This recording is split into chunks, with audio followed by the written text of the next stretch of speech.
Hello, this is the 12th week. I know I need to give you some more information and some ideas about the final project. But I want to do this video today so I get it into you. Now, we got the remaining chapters in banks. They're basically a series of chapters over different groups. And my desire is to have you do of your choice to pick out a group that you're interested in, do some of the basic reading of a chapter that relates to that group, and then I'm going to give you some pointers on the announcement from my ideas here. You'll be doing a discussion. I've got that down here. I'm kind of changing things around. Rather than go through and just isolate and talk about one group and then another group, I'd rather have you go through and choose the groups you want to work with. I've given some examples here of when you're working with students and what you can do. So what I want to do here is to have you, I'm just going to talk about it. Pretend you're you're going to pick out a chapter and read about a group. Say this is a group you're teaching about, or it's a group that's present in your school. And I've updated, the list of how to pick out multicultural books and things about dealing with stereotypes and being an accurate portrayal of the culture and being relevant to the groups in your school, and of course being appealing as a reading book. Same goes with a movie. Is it appropriate for the kids? There's some videos, for instance, there's a movie that won several awards called Precious. It deals with an African-American young lady who's probably 15, 16 years old, who's living in New York in the 1980s, and a lot of terrible things have happened to her. She has 2 children. There's issues of incest and abuse and fraud with the welfare system. It's a very negative portrayal of that family. That is a very graphic book. There's a lot of language issues. You could use it in college, but even if you used it in college, you don't want to take something like that and say this represents an African American family in the United States now. It's totally inappropriate for that purpose. And a lot of stuff you get is dated. That New Faces on Main Street. It's not an offensive video or documentary. It's not that, which means it's safe, which is very reassuring, believe me. But it also is not updated, so it doesn't show the current issues going on with the elections, the wall, and so forth. There was conflict then, but nothing like now. 9500 Liberty is more akin to what is happening now.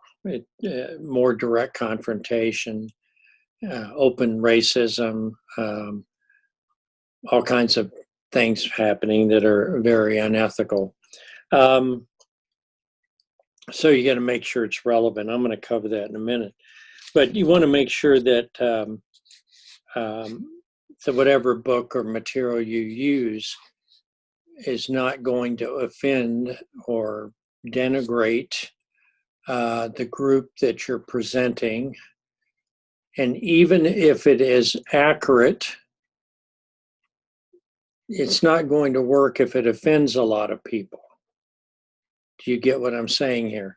If you bring in a book or a movie or a documentary or even a speaker, and they talk about a group in your school, whatever, Filipinos, Jews, Canadians, it wouldn't matter.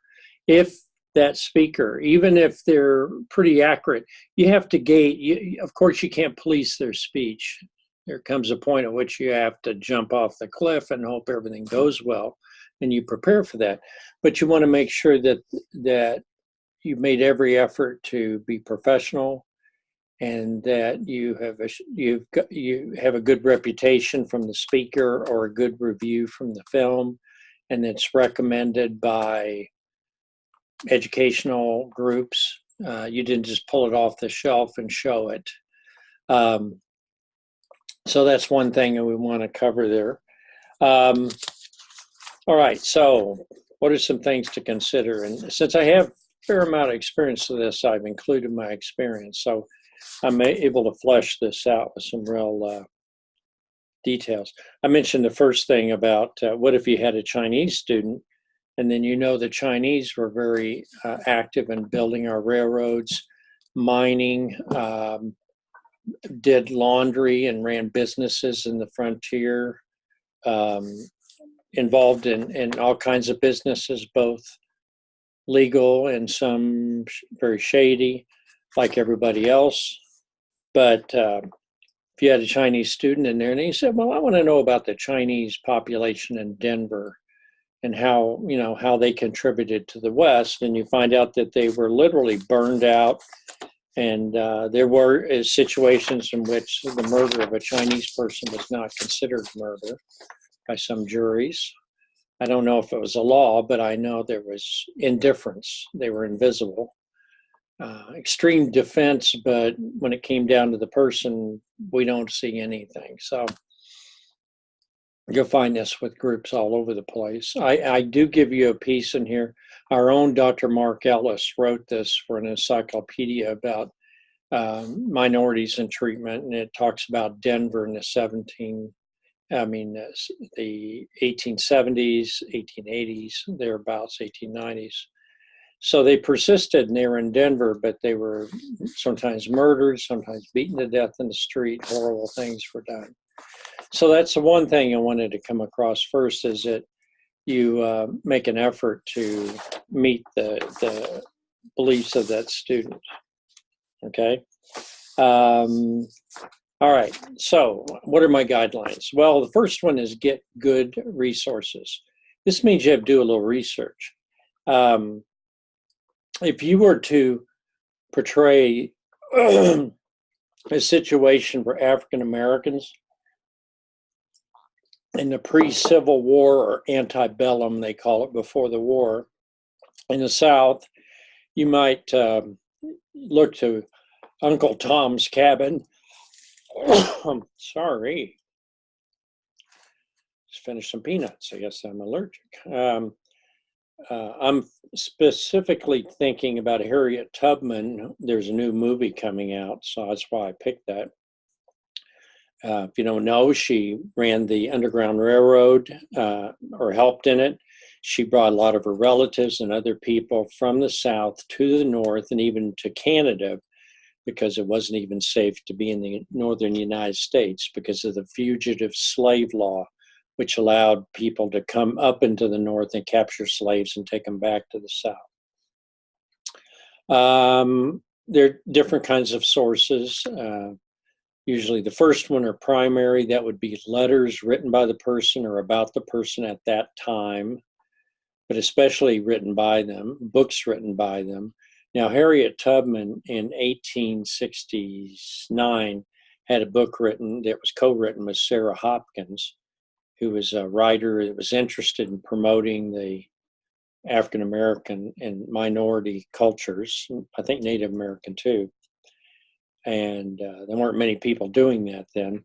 And she actually wrote a biography, or kind of an autobiography.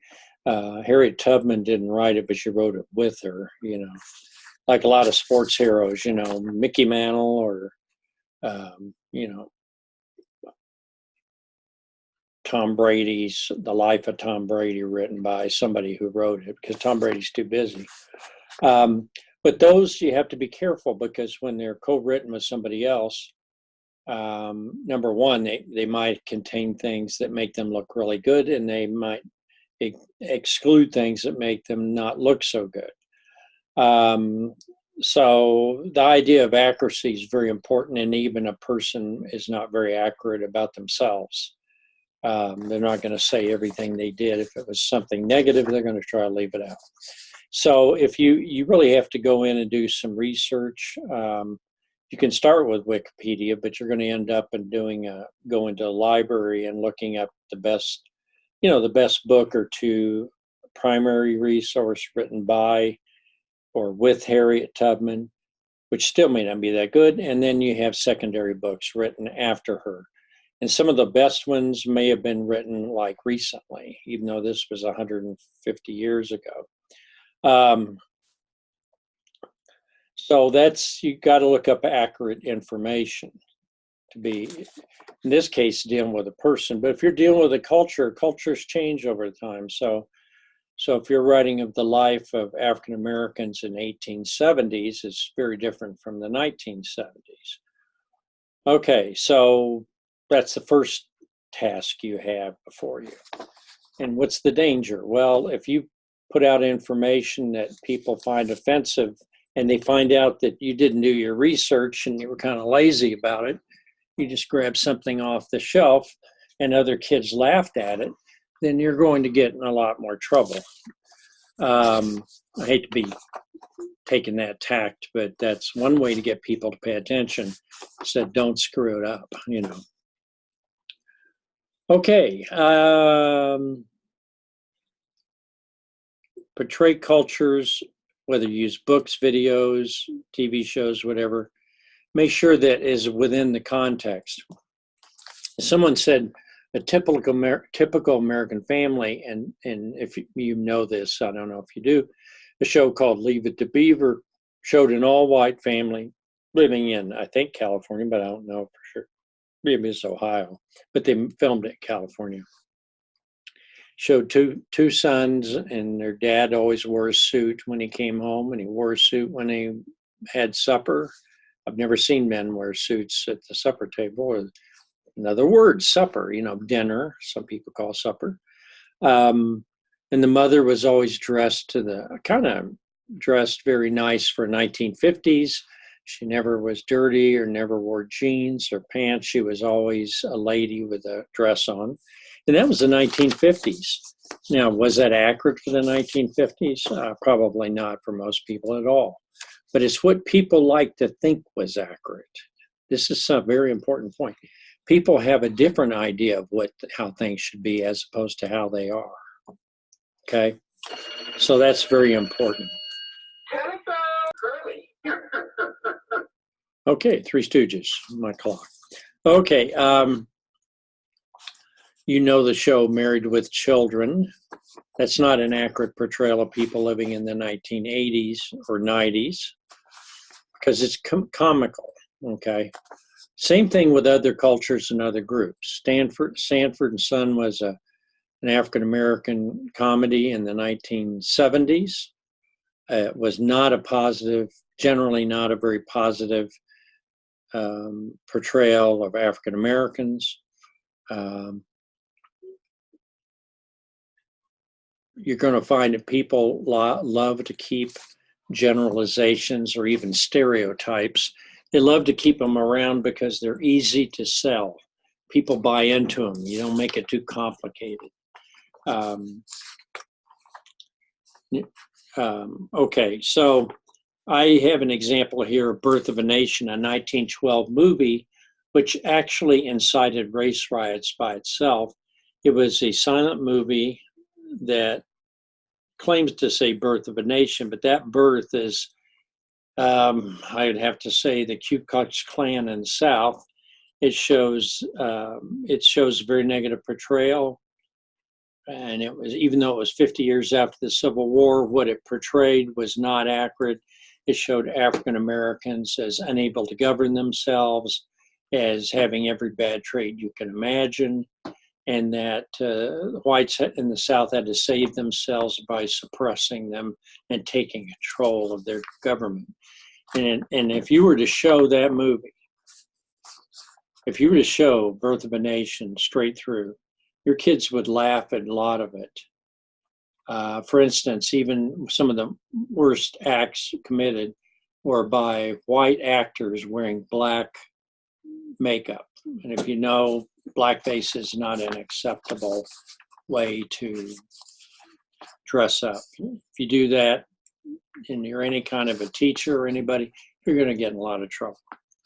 And if you don't understand why it's offensive, then you need to study African American culture. Because what people do in one of their stages, when they talk about a culture and they're defending against it, one of the stages is to ridicule it. It's not minimizing it. They literally try to destroy it. They say they mock it. They have all kinds of things. They don't work hard. You see that across all these cultures, whether it's Hispanics early in the United States, the white portrayal often in the 1800s is you try to show them in negative ways. They don't work, they drink, they do all these things. And then those are horrible stereotypes that offend people. And if you get kids laughing, you're not going to teach them anything. Humor in this case is hurtful humor. So I left you a little sliver in there you could watch about that. But you have to make sure what you're seeing is relevant. What's a good way to check this? Get a couple of people that are knowledgeable and are part of the culture. I'm going to mention some things here later on. But if you're going to talk about the Pawnee tribe in Nebraska or Oklahoma, you must get some members of the Pawnee tribe who are maybe teachers and say, what are some good materials I can use to accurately and respectfully portray the culture. Okay, that's a very important point, because you can blow yourself up very quickly by just grabbing something and showing it, or by just grabbing a book and thinking it's going to be it's going to be something entertaining. It can be entertaining, but it's going to set relations back 5 years or 10, 20 years. Okay, just because a movie or a resource, a book is newer, doesn't mean that it's still okay then. Because we know that Hollywood likes to portray, they want to get you to watch a movie, and as more outlandish it is, the better. While they're sensitive to negative portrayals of different groups, they may be better at it. They still may portray those groups in ways that are just outlandish. So you're not laughing at them, you're laughing with them, but the fact is that you're not teaching anything. The one example I've chosen was Django Unchained, Quentin Tarantino movie from just a few years back. I'm trying to see who is in the movie. It wasn't Kevin Hart, was it? But anyhow, it shows really graphic violence. It shows relationships between whites and in the South and the slaves. And it's mainly shocking you. Leonardo DiCaprio is a bad guy. In the end, the African-American gunslinger punishes the way the slave owners and how they've treated people. Now, it's also portrays people just being pretty much massacred or blown to bits. And so it's extreme militia blowing up everything. And that's not accurate. That's not how, it may make you feel better in the movie and you'll go, yeah, that's great. The bad guys got it in the end. But that's not how the Civil War was. That's not what happened there. So that's another issue I want to get to you. What are issues? Well, you look for things that are written well. I mean, it might be a Faulkner novel. It might be a book called A Tree Grows in Brooklyn. It talks about African Americans living in New York City area. I showed you a lot of books the other day. The books, videos I had about the history of Harlem, the history of rap music, the history of Motown, the history of gospel music, ragtime, and all those kinds of music. I'm just giving the music, but we could also find it in literature. We could find it in art. We can find it in famous photographers, African-American photographers, and something pretty rare, but actually African-American movies by African-American movie makers. Doesn't mean there weren't stereotypes even in those, but there was a whole culture there that existed mainly to itself and unknown by most other people in the country, mainly white people. And there's great beauty in that. Okay, now, here's a good one. When you go to portray a culture, you must be very humble. You must research that culture. You must try as best you can to find examples or people talking about that culture who are part of that culture or experts in that culture. It doesn't do very well for a group of people that are, say, not from India, the country of India, to sit around and telling the class or even on video to explaining Indian culture. Now, why is that a problem? I'd like to pause, but I can't give you wait time here. I'm too eager to talk. The problem is that a group sees their culture being explained by a man or a woman who is not part of their culture, and it's like you couldn't even get a person from our culture to talk about our culture. I hope you understand. You need authenticity. If I were to tell you about the life of the Canadian farmer or the Australian sheep herder, all I'm going to give you is what I find on the internet, maybe some videos of sheep, or maybe there's a couple of children's books. I've got one on a kid that lives on the prairies up in Canada. But I'm not from there. I've never lived there. So I'm just telling you what I've read or what I've seen. I'm showing you what I've found. So that level of authenticity is pretty darn thin. It's not very good. That's my point. So you should make every effort to find somebody who's part of that culture can explain it. I put the example in here about the mask. This was several years ago, but I remember the guy was very upset. He said a class in middle school cannot make a mask imitating, I think it's Navajo or Hopi tribal beliefs, and you make a mask, and they see the mask itself as a sacred thing. How can I explain it? It would be like if I mentioned something here about religion.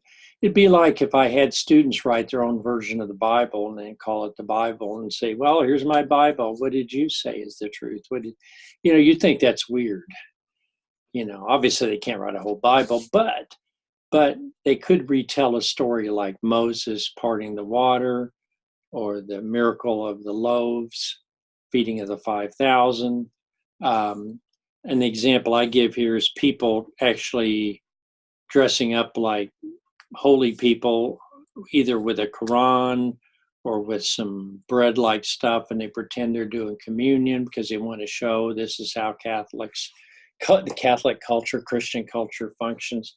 And if you come in you're a priest, or if you come in and you're an Islamic imam, a minister of type, you'd be insulted, I remember once I was going to buy a Quran, and I had it, and the guy kind of took it away from me, and he put it back on the shelf, and he knew I wasn't Muslim, and he felt that having a non-Muslim buy a Quran in an ethnic store that was, I think, Somalis, that they were saving those for actual Muslims.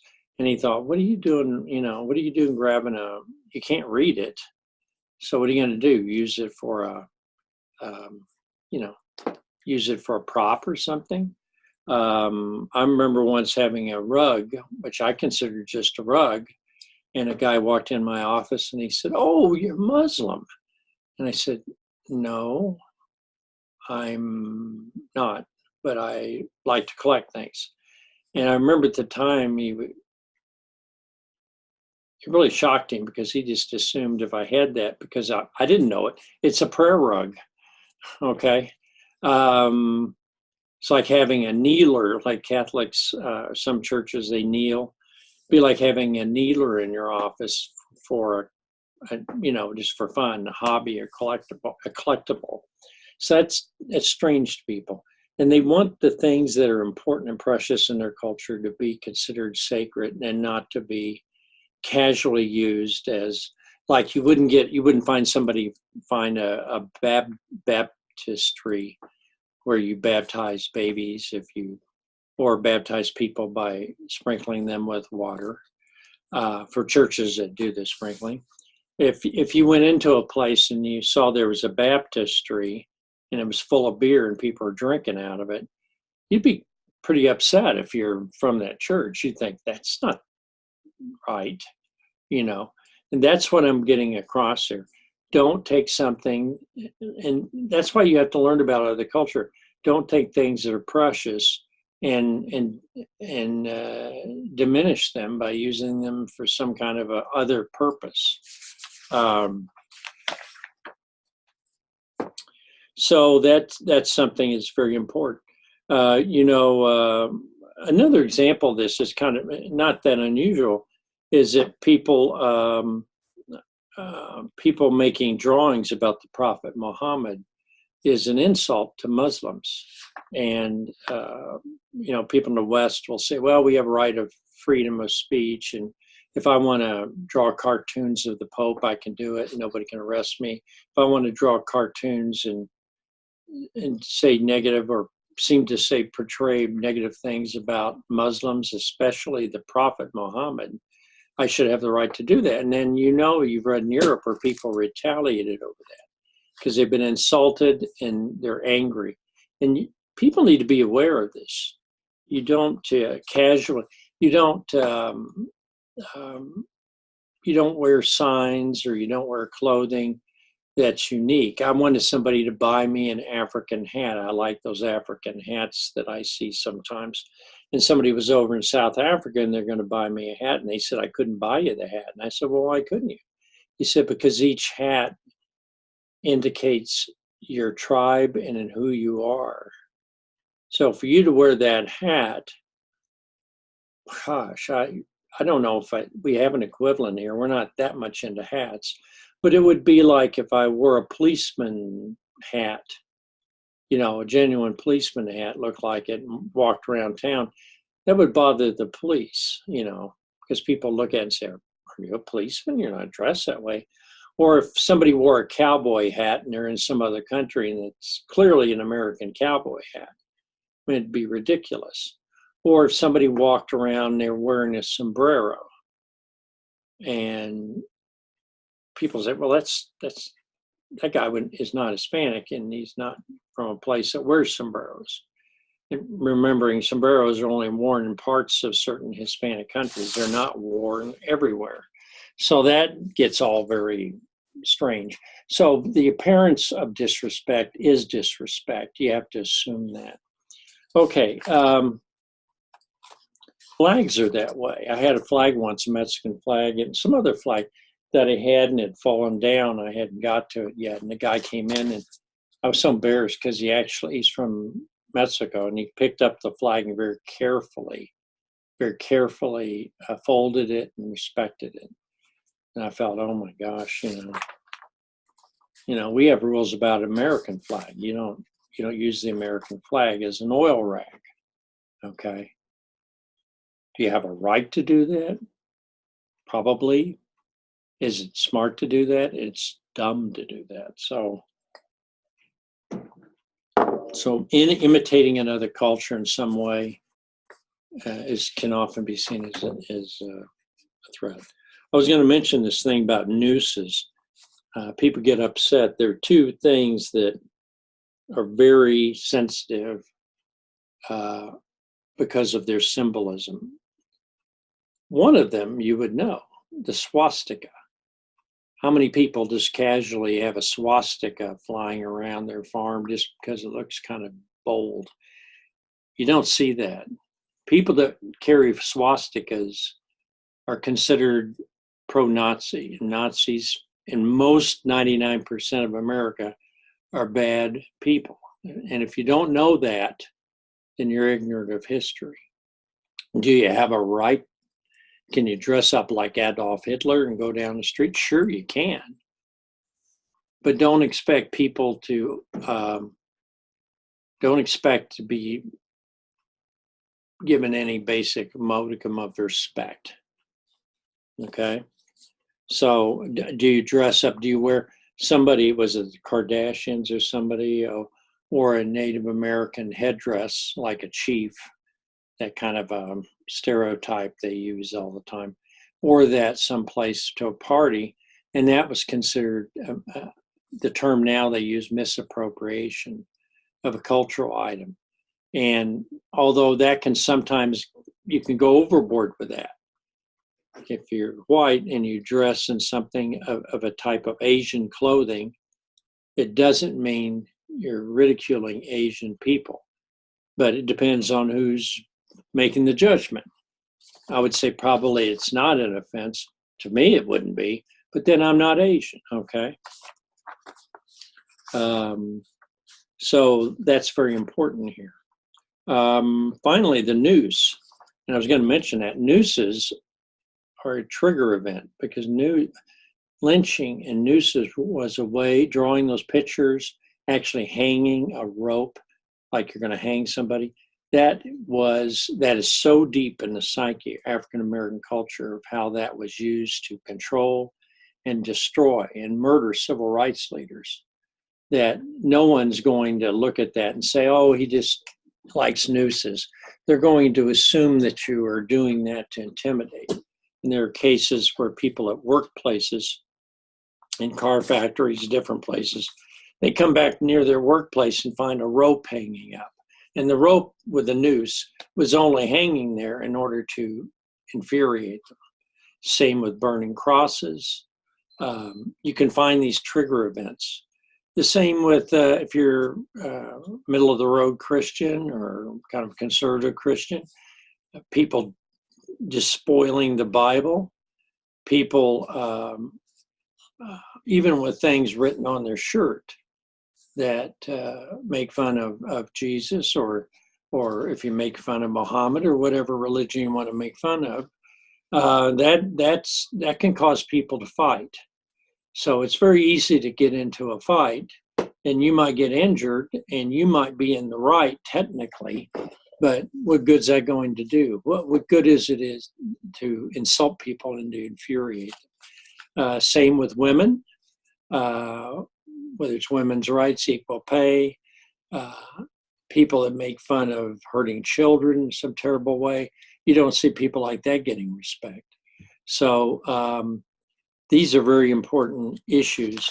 And so I'm getting a long way from just the strict culture rules, but I'm trying to help you think about your community. And all these have to be within the context of your community. If your community has no person of that minority group, whatever that group is, and your community kind of makes a cartoon out of it and say, well, then they're not here, we're just going to make fun of them. Now we have social media, so that stuff spreads all over the place. A few years ago, some people made what they call a presidential library, which was an outhouse presidential library. And basically, I think they had either a statue or some kind of mannequin out there, looked like President Obama. And of course, the idea that they were spreading with that float, it was a float, was that, the president's ignorant and uneducated, and that's, if he had a book, it would be in the outhouse. And then when they were called on it and people went up and filmed it and said, what's going on? Everybody in town just said, we don't know anything about it. The news media is causing trouble. Okay. this last one I came up with is quite, well, it's not the last one, but it's really interesting. You can often find people that claim to be the experts on another culture, and they may even appear to be from that culture. They may even be from that culture, but their motive is not. It is not to inform people and to promote a healthy society. Rather, it is to get power for themselves or notoriety or fame from themselves. I ran into this case several years ago in a town I lived in. A number of people would show up to speak at school. Of course, I was new. I didn't know because I didn't know. And they'd say they're there to represent and support and talk to students about the immigrants and those that didn't have papers. And I thought that was great. But then when I heard them talking, and some of it was in Spanish, but some, in English. And then I found, well, things aren't okay. This person's really overreacting to draw attention to themselves. They're smashing their hand and hammering like they're going to go to war, like it's a revolution, And then I found this one guy, he's not even from Central America or Mexico. He's from part of South America.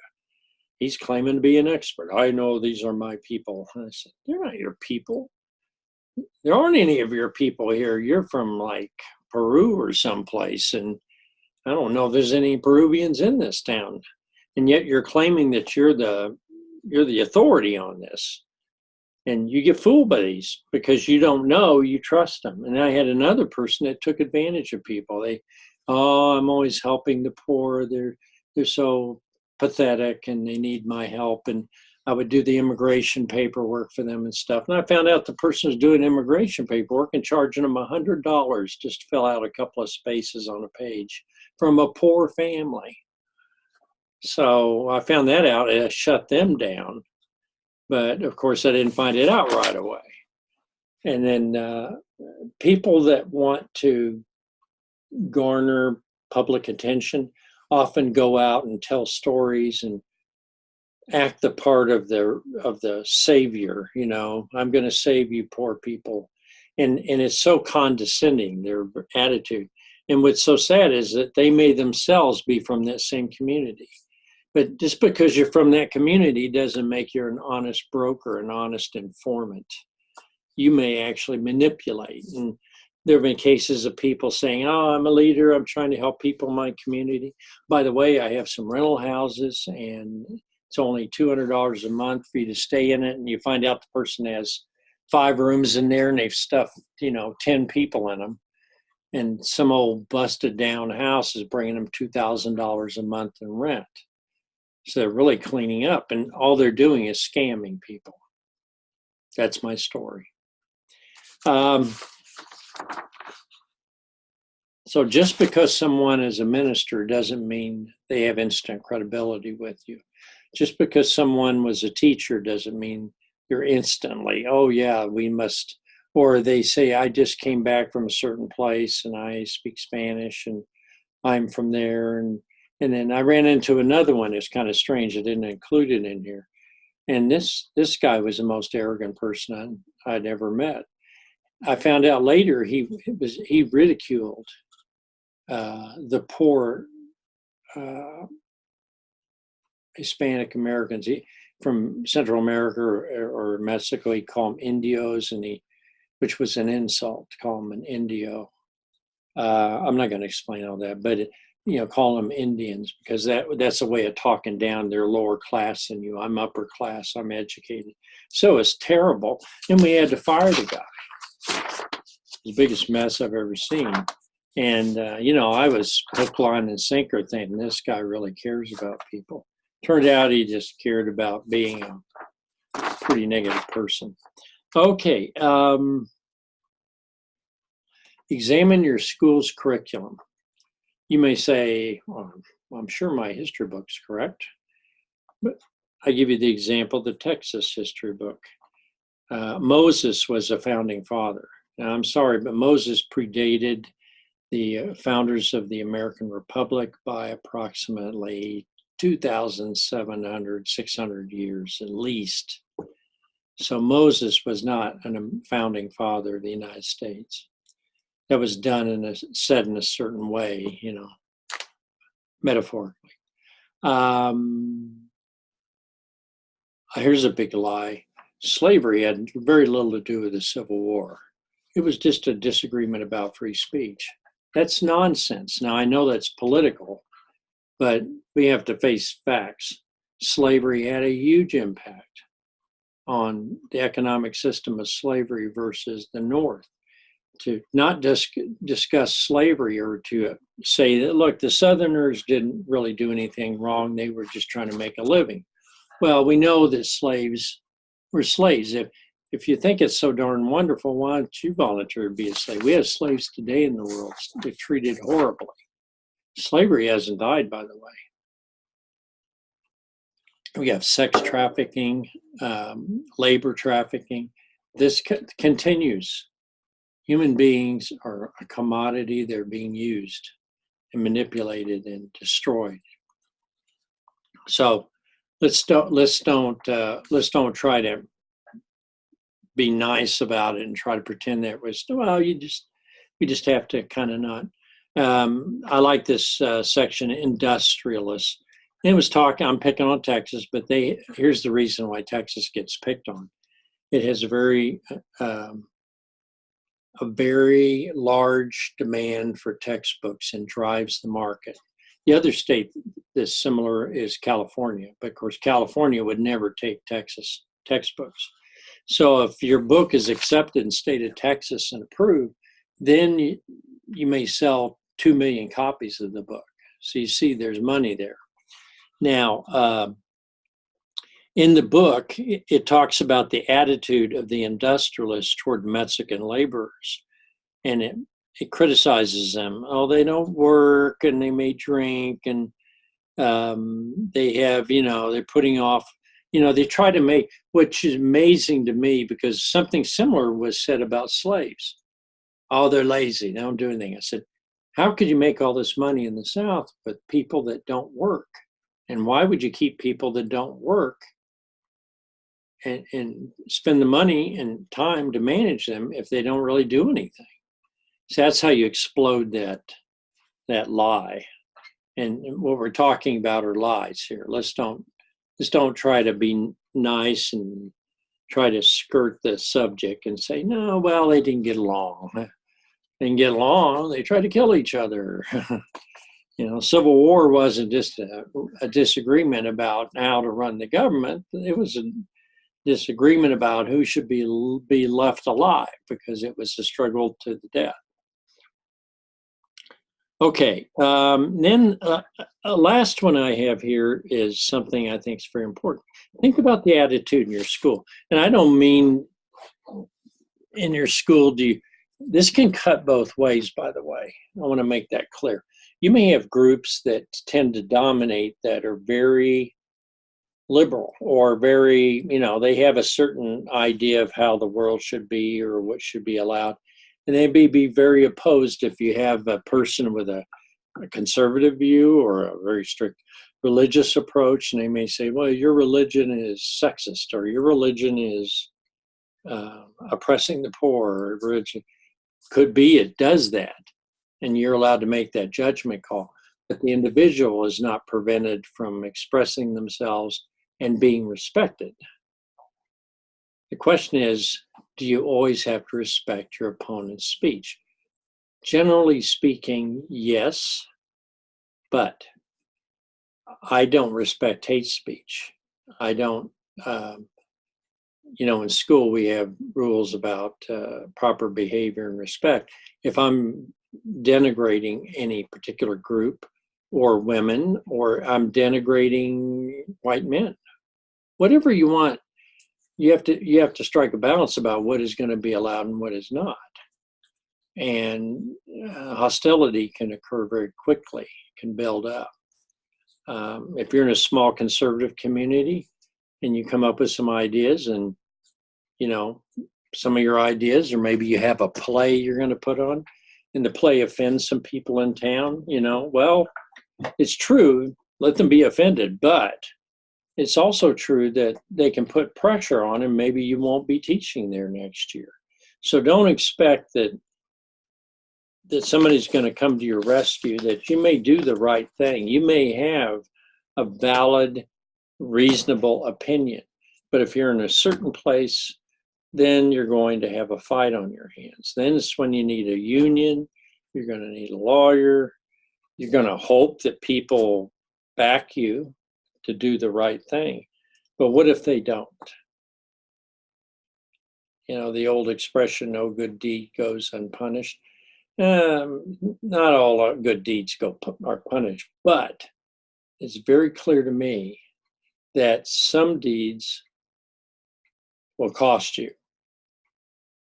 And what is our stance there? Stance is I've done what I feel my conscience requires me to do.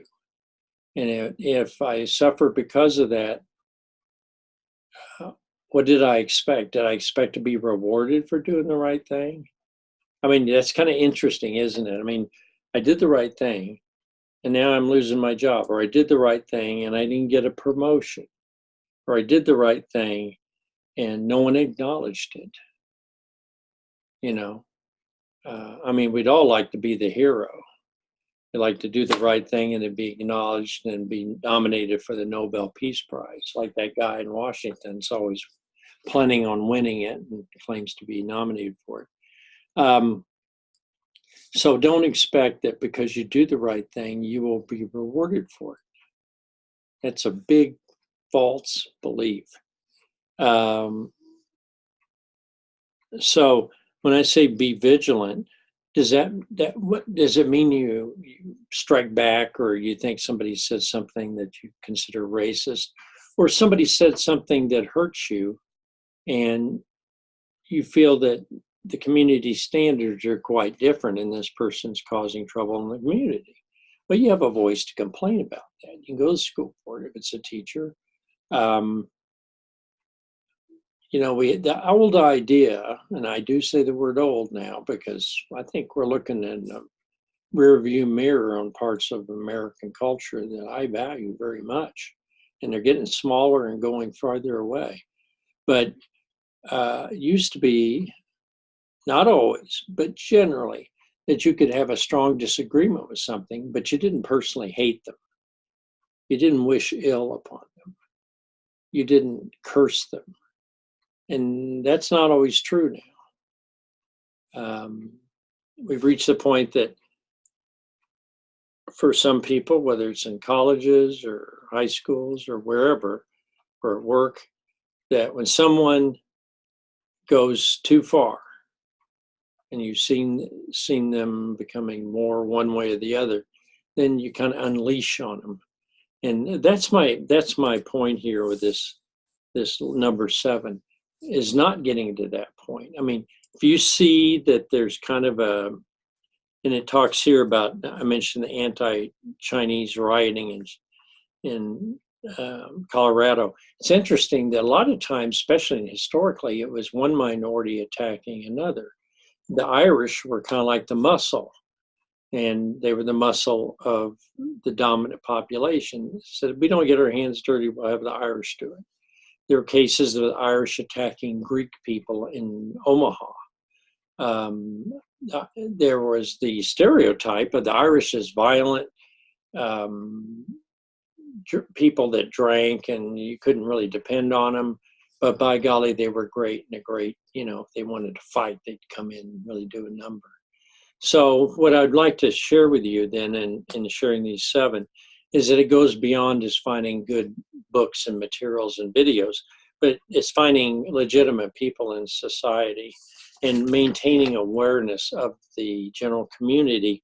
And some of the things you do may be having a play, showing a movie, having a parents' night where people get together and they share food, maybe they share music.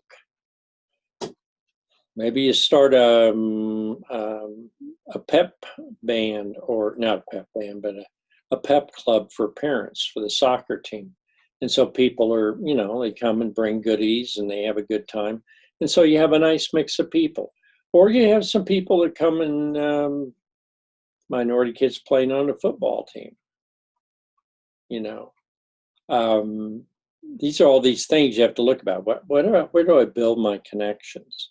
So those are my little hints, like hints from Heloise, you know, it used to be how to clean something in the house. These are hints for healing your school. And these are original. These are not from some book because I've never seen these before. They came out of my head and I've been thinking about them for a long time. So I had the pleasure of introducing them to you in this class today. I worked on them over the weekend. And I'd like you to watch the clips. I've got some nice little clips in here. I like the one about the English accents. It's great. You know, there's like 25 different accents in England, Ireland, Wales, and Scotland. And the ladies like talking different ways. Imagine how many accents are in the United States. It'd be kind of cool. Okay, well, that's my video for this week, and I hope it's not boring. Thank you.